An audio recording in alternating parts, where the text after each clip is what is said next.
In a culture of opposing opinions and challenging times, how do you get your head above water and get a breath of fresh air? You look for hope. You look for answers. And we shift from silos of segregation to social engagement in a quest for solutions. Stop talking about what the problem is and let's discuss how to fix it. Join us now as America Connects with your host, Rob Dalton. Thank you. This is America Connects. Of course, I'm Rob Dalton. Thank you for joining us again. The show is basically this. We ask one question of all of our panel members because we're trying to get answers in today's society. We're trying to create a solution of answers and a culture of getting, instead of always recycling the same issues we have in our world all the time in the circle talk, what we like to do is bring up one topic and have our panel members discuss solutions and answers. And that's the format of our show. Today, I'd like to introduce the topic of energizing our countries and electricity in a little more greener methods and using more natural renewable sources. So allow me the moment of a monologue so I can introduce the topic, if you would. So today's topic, for myself in the past 2 decades, I think we've done a wonderful job expanding the innovation and the use and acceptance of renewable energies. I know personally, I try to use wind power as a primary source when I signed up for my energy usage at my own home, and I truly hope that that's what's being utilized. But honestly, I've never dug any deeper than the initial website I was on once I signed up. And they're telling me that I'll get what I'm asking for. We continue to use fossil fuels as a primary method of creating our electricity, and I think that needs to be reduced.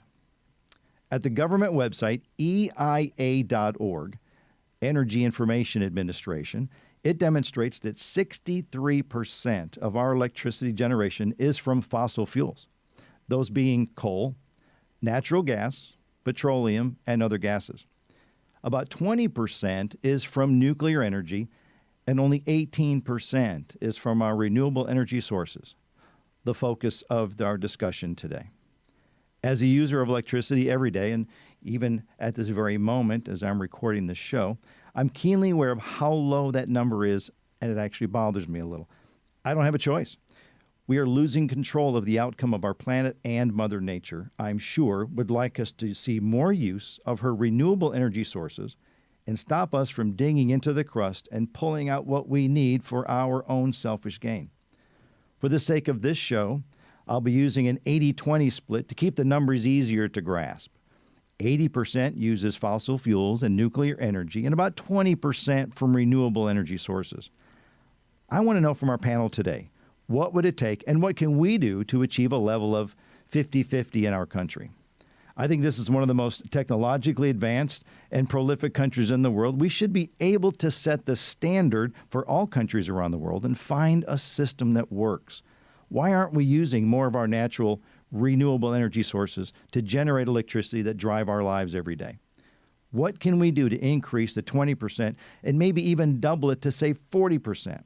We all know that at some point our fossil fuels are simply going to run out. Then what? What are we going to do when it's too late? How much longer can we continue to do this? Not just our gas for our cars, but turning on the light switch, recharging our cell phones, and now batteries for our cars, cooling our homes, running our streetlights, as well as our computers at work and at home every day.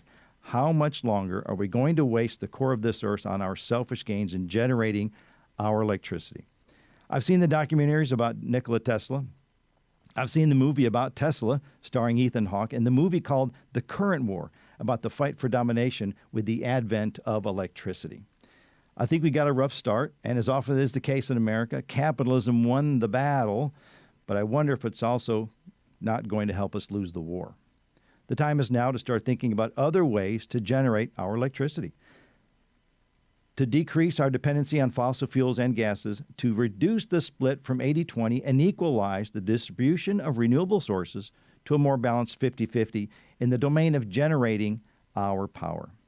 And if we can find a way to do it right here in the US of A, we can teach the rest of the world how to do it. The time is now. Our dependency on electricity is not decreasing, and I feel the time to make a shift is today. We'll be asking our panel members, each of them, the same question, as we do every show. What can we do to increase the source and percentage of generating our electricity using natural, renewable energy sources? Thank you for joining us today, and I hope you're as excited about the answers as I am. It's now time to move on to the panel members of our show so we can ask the questions and find out some interesting answers. We're so excited to have our first panel members with us today for our show. They've taken the time out of their busy lives and their day today to be a part of this. So let me welcome first Rachel Carson Begley. She's an environmentalist, HGTV and Discovery's Planet Green reality TV series, Living with Ed. Rachel, thank you for joining us. Thank you. Thank you for asking. I wanted to start off the question we do every show. So we're going to say the way we generate electricity in our country utilizes roughly 80% fossil fuels and nuclear energy, 20% renewable sources. How can we begin to make that shift to more balanced 50-50? What can we do to be better at being green? Okay, well, I'm going to just be very brief in this my response, and I'm just going to say vote. Vote for the government that advocates for more greener, fuel resources. And we have a great candidate running in October. So I suggest get out there and vote. My husband, on the other hand, will elaborate on this conversation because he knows everything there is to know about energy. I don't know about that. Thank you, Michelle. Anything you want to add to the end there? Just that, we as citizens, have a duty, and we have a right to clean air and clean water, and a healthy planet. And the only way I see is from the top down is you have to have legislation. It must be that these are big ticket items that we're talking about. However, the individual can do something, and we have done it, as my husband will elaborate on. Thank you, Rachel. And I appreciate the introduction of our next panel member. Please welcome, and I'm so excited to have Ed Begley Jr., American actor and environmental activist. His hybrid electric bicycle was often featured on the television show Living with Ed. Thank you so much for taking time out of your day. Rob, thanks so much for having us on, talk about this important issue. People regularly ask me about solar panels, what have you. They want to green up their power, put solar on the roof, and they say, give me a number. So I give them a number, a website. They go, what's this? It says home energy audit. I say, before I allow you to put one solar panel on your roof, the first thing I want you to do is reduce your demand. I want you to put in the most energy efficient light bulbs, energy saving thermostat, weather stripping, whatever you can afford to make the demand less on your home. Then you put up your solar panels. I wanted solar back in 1970 when I started as a green activist, but I couldn't afford it. But I did everything that I could afford, all the cheap and easy first. You want to pick the low-hanging fruit first, make your home or office more energy efficient, then you go out and you get your green power. The good thing is also, you don't have to go as I did and buy expensive solar panels, pardon me, the way I did some years ago now. You can buy a solar power program, excuse me, Rob, as you did. You can buy a green power program from many utilities in the country. You can do that. You can also do a solar lease where you don't have to buy your solar panels as I did. There's many ways to do it that cost you no money down, zero money. Right. And the LADWP, for instance, where I live, has a green power program that you can get that's 20% green for an extra penny a kilowatt hour. It's very little. Okay. You can get 50% green for 2 cents. For 3 cents, I decided to go wild and spend 3 cents extra for the very small amount of power I buy only at night. And that will get you 100% green. And they do keep track of it. For every kilowatt hour that I buy or any of the subscribers to the Green Power program buy, they go out and buy in the marketplace new, emphasize, underline, say it a second time, new green power, rather than just taking title to an existing hydro plant in Idaho where everybody feels warm and fuzzy, but there's nothing new or anything that's changed. So new green power fed into the grid is what you should do. New green power on your rooftop is what you should do. But first of all, make your home or office more energy efficient. So be aware of the choices you already have. Yep, exactly. There's many choices out there. It's not just LADWP. Many utilities around the country offer green power programs, right, and some of them are very inexpensive. Some cost you nothing. And like you do, it might be worth a penny or two more per kilowatt hour to actually make that, invest in that technology. That's right. I want to promote solar power in every way I can. That's why I was an early adopter in 1990. I put up my solar electric. I put solar hot water in 1985 at a home I lived in Ojai, California. So something I wanted since 1970, something I could not afford, but I did the cheap and easy stuff first. And finally, 1985 got solar hot water, 1990 solar electric. And I wanted to, support the early programs that were going on then, the early industry of solar, and make it grow, and it did. So I like Rachelle's answer is simply vote, know your candidates. But Ed, I like the fact that you brought up there are already multiple choices for people already in play, and bringing that awareness as you did, I think, is key. So thank you for that. Thank you for allowing her perspective of that, and me too, because there's three pillars that you have to rest on to make everything balanced and work well. One is legislative action, the other is corporate responsibility, and three is consumer choices. And they all three are connected, of course. When you're buying greener choices, the corporate leaders are more inclined to put out more green products if you're demanding them with your purchasing power. Right. So a big vote is on election day. The other important vote is every day in the supermarket aisles, the showroom floors, the appliance stores, when you purchase things. And all three of those pillars are related: legislative, corporate responsibility, and personal action. It's a wonderful triad. And they all flow into each other and off of each other. Exactly. It's a wonderful analogy. Thank you. I appreciate that insight. It really does. And it takes it down to a very personal level, and it's easier to hold each other accountable at home instead of waiting for corporations to do that.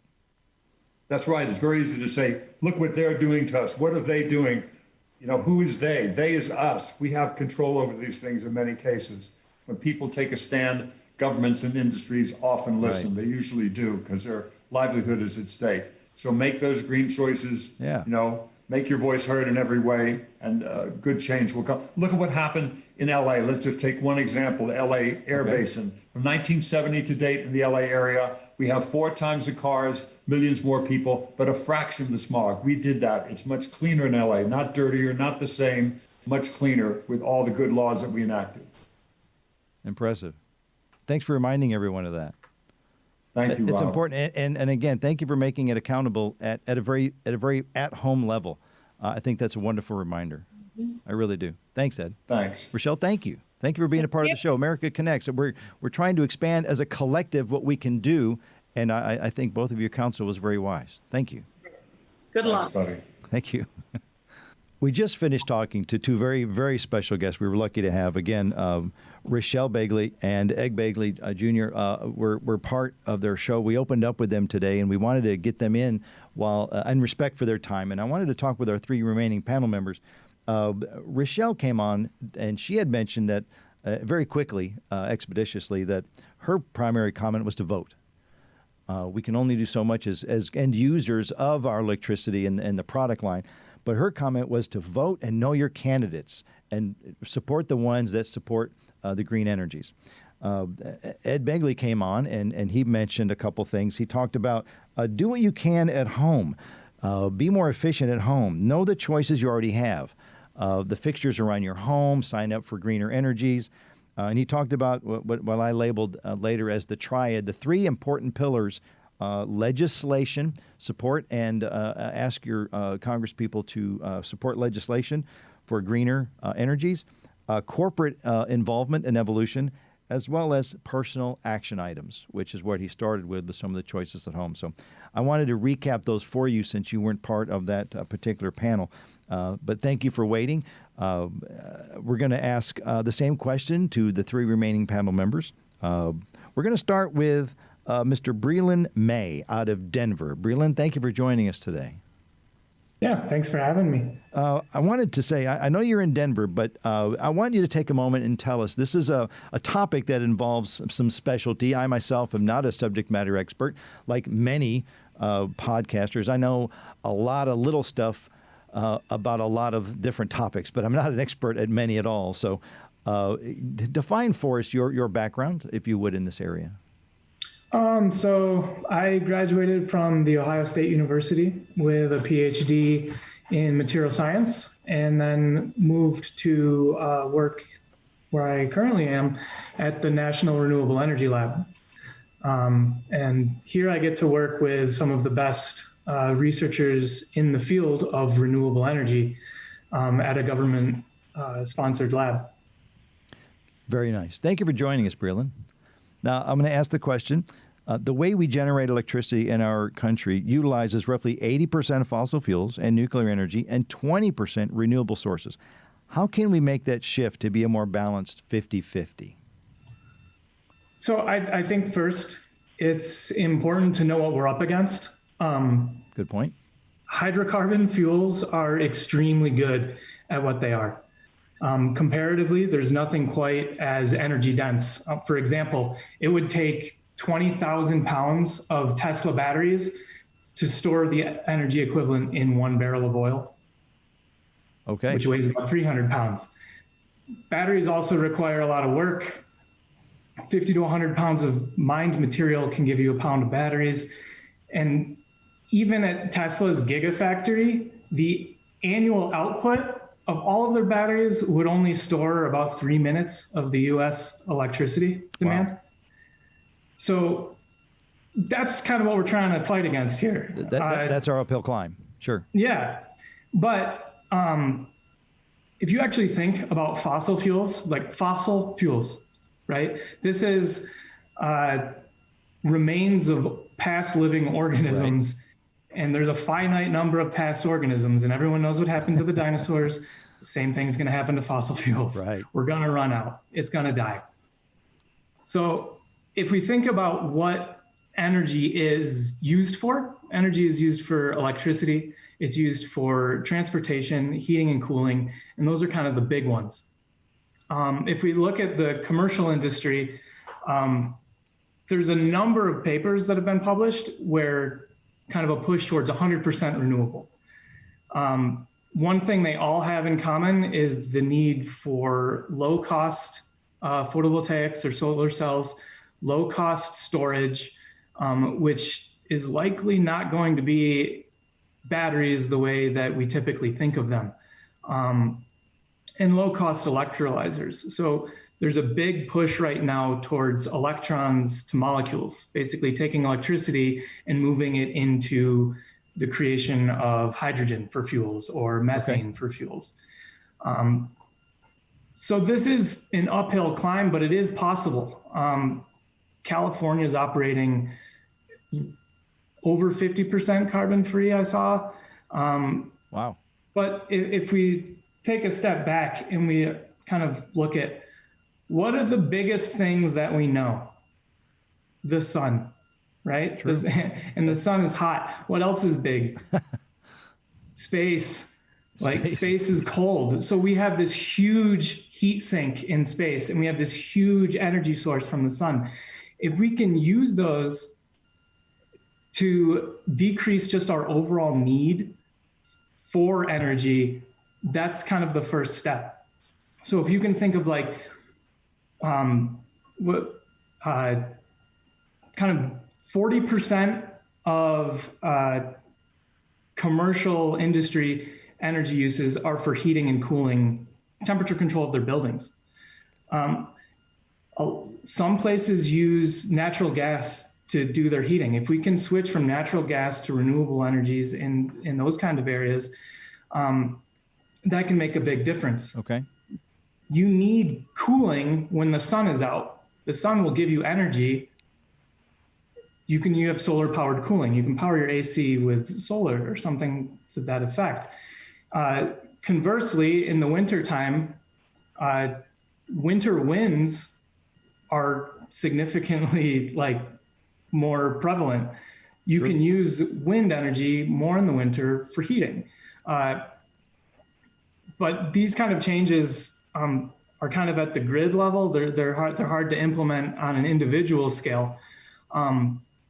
So I also agree with what the Begleys said, where there's some stuff that you can do by yourself. But I think trying to get people to care at an individual level right now is a little difficult about something that is further away. So awareness. Awareness, yeah. I mean, you have to realize that this is a problem. There have been predictions for the depletion of fossil fuel stores by 2050. That's soon. And in the span of humanity, it is. Yeah, I mean, in the span of a single human lifetime, that's 30 years. Yes. The demand is increasing, and we're trying to figure out a way to supply it. And I think that we should really be pushing to supply it renewably, because those are the ways that are going to last. Those are what's going to push us beyond 2050. So I think it's important to realize that it's important where you plug in your Tesla. Like, just because you bought a Tesla doesn't mean you're saving the world. If you're plugging it into a coal plant, it's not going to have the same effect. Right. Let me redirect you on something, Brelon, if I may. Yeah. We talked about, you mentioned awareness. We agreed on that. Is there still time to educate people about this in schools and colleges and just in younger Americans?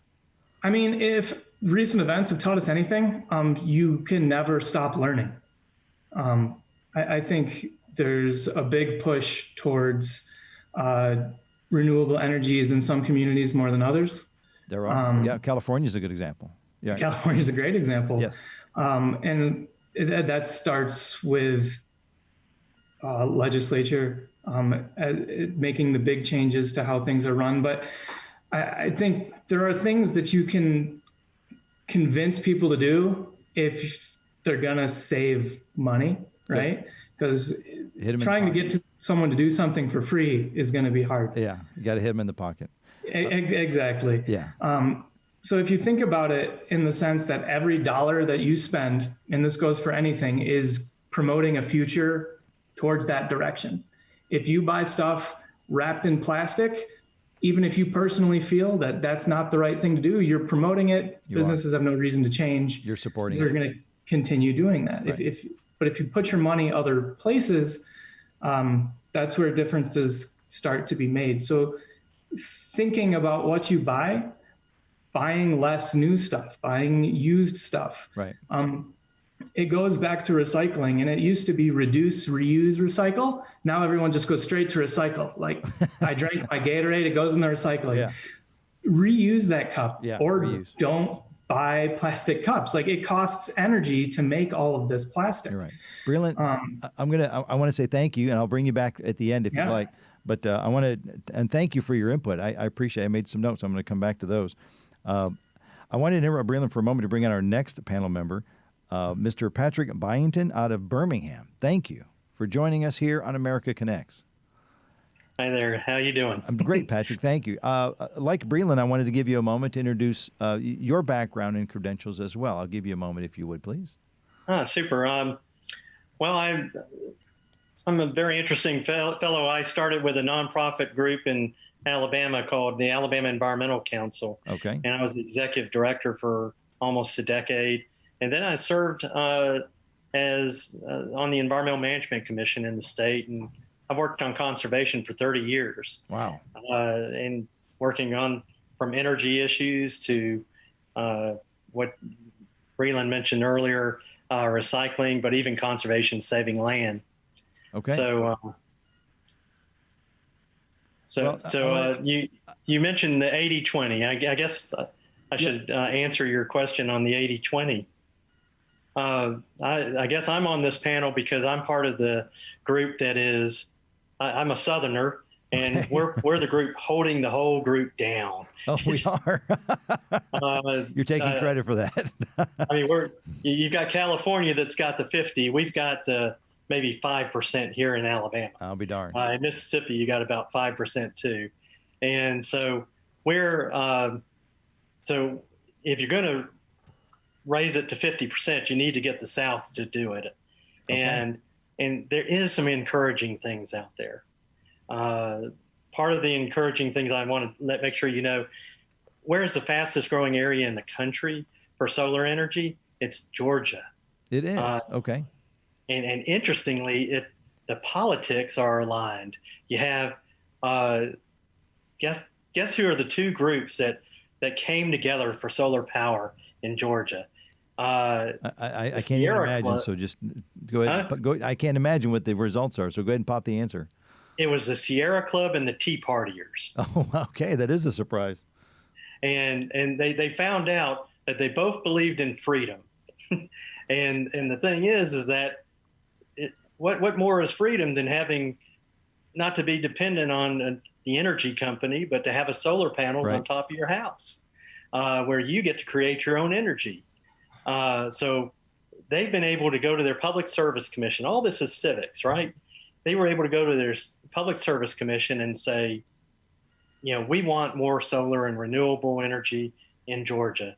And since we have monopolies in the South, you have the power, Georgia Power, Alabama Power, all these, right, Mississippi Power, these public service commissions, which are elected officials. What we did was we petitioned our government and we said, hey, give us the opportunity to widen the pie and create more solar jobs, do that. And that's what we were able to do. And it comes back to legislation. Well, they didn't even have to do legislation. They actually just went straight to the regulators, which is way cool. And so you need to win in the South if you're going to lift your nationally 50%, because we're the ones holding you down. We're the anchor. We need another California in the South somewhere to set the tone, right? Would love that. Would love that. And, but Georgia's a good start. I didn't realize they're the fastest growing area for solar power. It is, and actually North Carolina. And what's really neat is California is helping us by sending us all your tech companies over to do things. So they're moving from the left coast to the right coast. Okay. Exactly. And so they insist on it. So for example, in Northeast Alabama, Google, when they got there, they said, we demand that our infrastructure, our plant is going in our storage facility there in Northeast Alabama is going to have at least minimum 20% renewable energy. Wow. They're doing this in Northeast Alabama, which I'll say was like maybe 2% renewable energy.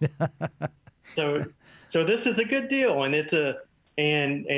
so the businesses are forcing it. You see these wonderful forcing agents here, big business, also citizen power. Yep. I mean, come on, the Tea Partiers and the Sierra Club. When does that happen? Right. And they don't agree on many things.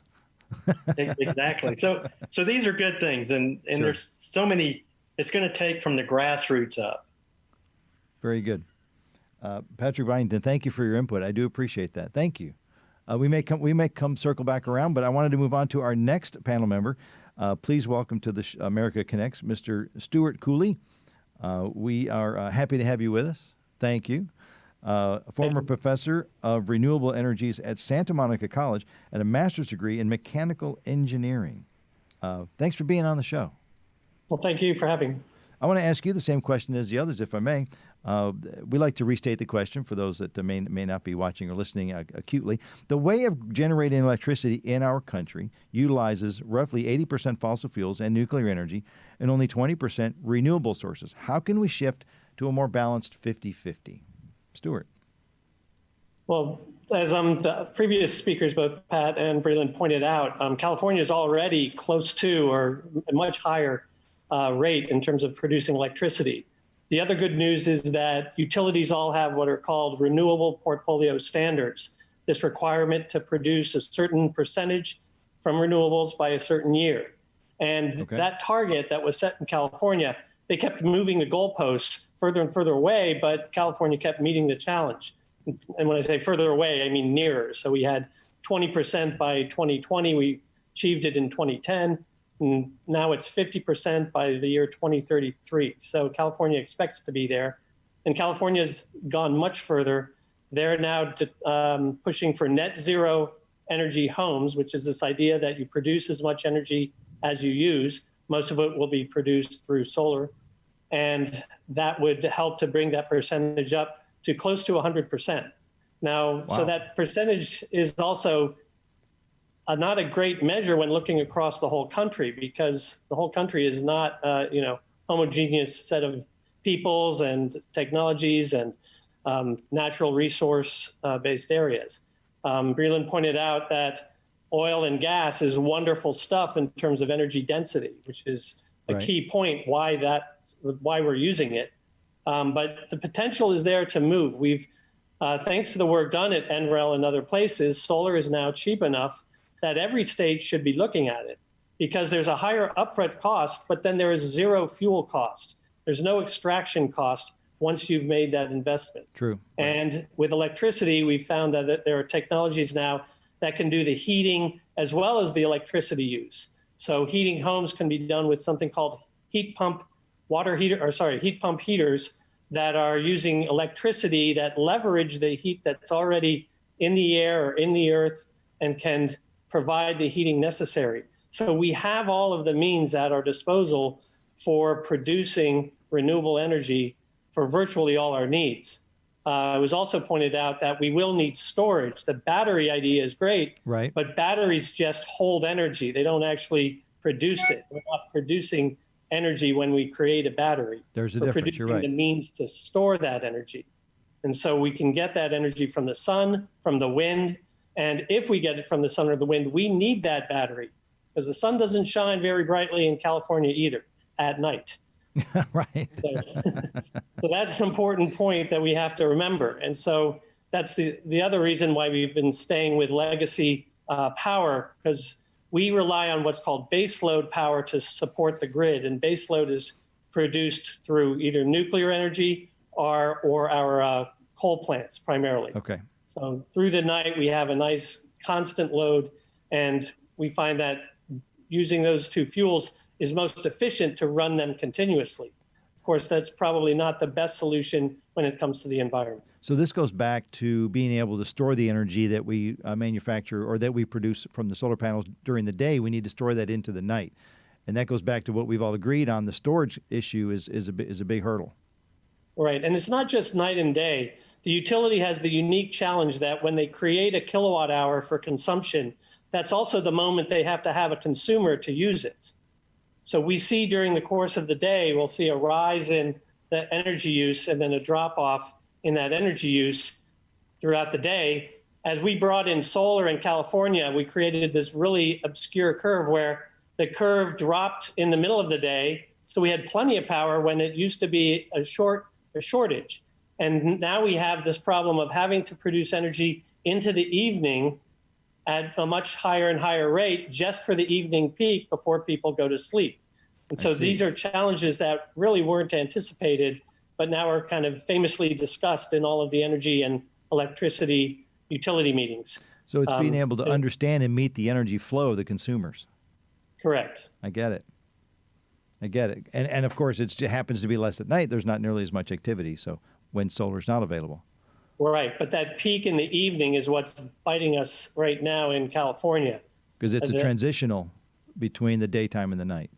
Right. If anyone's listening, they can Google the duck curve, and they'll find this interesting graph of how electricity has been changing in California. People can't see what I see, but I'm looking at all the panel members laughing at the same time. So they all know what I'm talking about. Duck curve. Is it DUCK? Is it the duck curve? Duck, like the animal. Got it. I just wanted to make sure our viewers had the right information. So the duck curve, I recommend you doing that. Very good. Stuart, anything you want to close with? No, just that I'm very hopeful because I joked to my students before I retired. I was saying I started at the age of 14 back in the 70s to solve the energy crisis, and I failed. So now I have to hand it off to you, my students. And by the end of my term, I was looking at the statistics, and what's happening in California gives me high hopes that we'll be able to actually do it, because it is what Ed was telling you about, that three-pronged approach. Right. Legislation is key, and that's what California beat everyone else to the punch on. But there are those other two factors. There are good leaders in that area. So, Brelon, I want to circle back to you. Any closing comment before we release you for the day? There are things that you can do personally. Just use the sun and use space to heat and cool your house. Close your windows, close your blinds at the right times of day. What you eat actually has a huge, different foods require different amounts of energy to produce. Just be mindful of that. Be aware. Goes back to awareness and education. Yeah. Good. And turn off the lights. True. Patrick, any closing comments before we go? Well, not too many. Just to say, I'm sorry about being the anchor to all this. If we can make sure the South actually comes through and does its job, we'll be good. And and we will. I've got to tell you this is, I'm always thankful to California. Not many Southerners say that, but I am thankful because the thing is, y'all were the first one out of the gate, and you're paying for it a little bit too, because you're having to pay for the energy because you create the infrastructure first. Right. We're getting it cheaper because everything's gotten better and the technology's gotten better. So, but it will happen. Let's keep plugging along. Good. Before we go, gentlemen, if you'd like to stick around for a moment, I've got a couple callers that have questions for you as a panel. Are you open to a couple calls? Mm-hmm. Yep, okay. I'm down. All right. Who do we have on the line? Hi, this is Hannah from Tyler, Texas. Hello, Hannah. And I really am enjoying your show. Thank you. I'm just curious, what happens when fossil fuels run out? Were y'all able to hear the question? Repeat her name. Okay. Hannah from Tyler, Texas asked what's going to happen when fossil fuels actually run out? Stuart, I'll start with you. Well, they won't run out, but they won't be cost effective. There's something called peak oil, where oil is actually about halfway done. And now is the point where as we need more of it and we don't have it, the price is what goes through the roof. We've already seen that. I've carried and shown my students a graph that showed 2010 was basically when we hit peak oil. Okay. And they were able to, you can still find oil, but it's going to be ridiculously expensive if we continue down that course. So, the companies that have invested in it have no, they're not going to tell you that. They're going to sell it to you for more, and they're going to probably lobby against other sources so that they can extract as much money as you can. I mean, there is a downside to, corporate America running things. So so I think you're going to see that we will move off of it as the prices increase, which is what's already happened, and as renewable prices drop, which is what happened, allowed California to change over to solar more rapidly than originally thought. So it can come back to the very basic supply and demand. Correct. It's all about the money more than about what's there and what isn't. All right. Patrick, anything you wanted to add? What happens when the fossil fuels run out? Well, I agree. We've got great examples here in the South. Actually, in my hometown of Birmingham, outside of Birmingham, coal was obviously there was a lot of coal, and we have a lot of coal mining in our community. Sure. And right now, it's not cost effective, and so we're not mining as much, hardly any, in the area, and so that's what happens. I mean, it's cheaper in Wyoming, so that we actually bring the coal to at Birmingham, Alabama from Wyoming. Wow, I didn't. So, okay. So that's not cost effective, and that's why they've turned it over to natural gas. Sure. We're turning our coal power plants to that, okay. And then eventually it's going to be cheaper. Great. We have another caller on the line willing to talk to our panel. Who do we have on the line? Marie. Oh, hi. This is Marie. I'm from Seattle. Hi, Marie from Seattle. Hi. How can we, I hope you can answer this. How can we minimize the cost and space of nuclear energy fields? Because I feel like they're so big. I'm just wondering how we can be cost effective. Regarding the nuclear energy field. Okay. Brelon, were you able to hear that question? Yeah. What can we do? Yeah. How cost effective is it to utilize our nuclear field?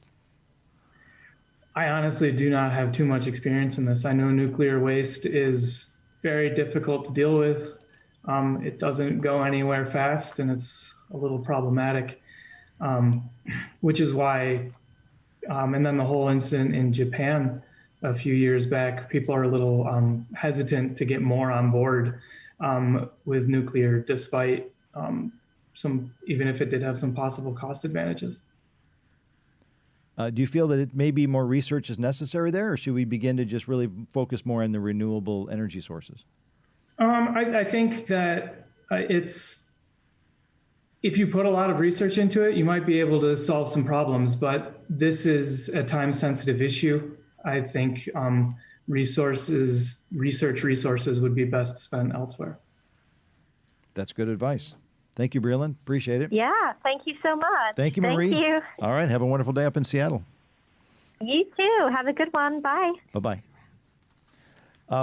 Thank you again. I want to thank our special guests at the top, Rachel Begley and Ed Begley Jr. for their commentary at the beginning. Our 3 panel members also, Brelon May out of Denver, Patrick Byington out of Birmingham, and Stuart Cooley out of Greeley. Thank you. We appreciate all of your time today, your expertise, and your counsel. Thank you for being part of the show. We appreciate you as listeners and as viewers for being a part of America Connects. Thank you for the time, and we hope you learned something today. I was curious to see myself what answers came through from our 5 panel members, and I appreciate the callers, both Hannah out of Tyler, Texas, and Marie from Seattle. Thank you for joining us today. We hope you walk away more informed today than when you woke up this morning. Remember, America, stay connected. I'm Rob Dalton.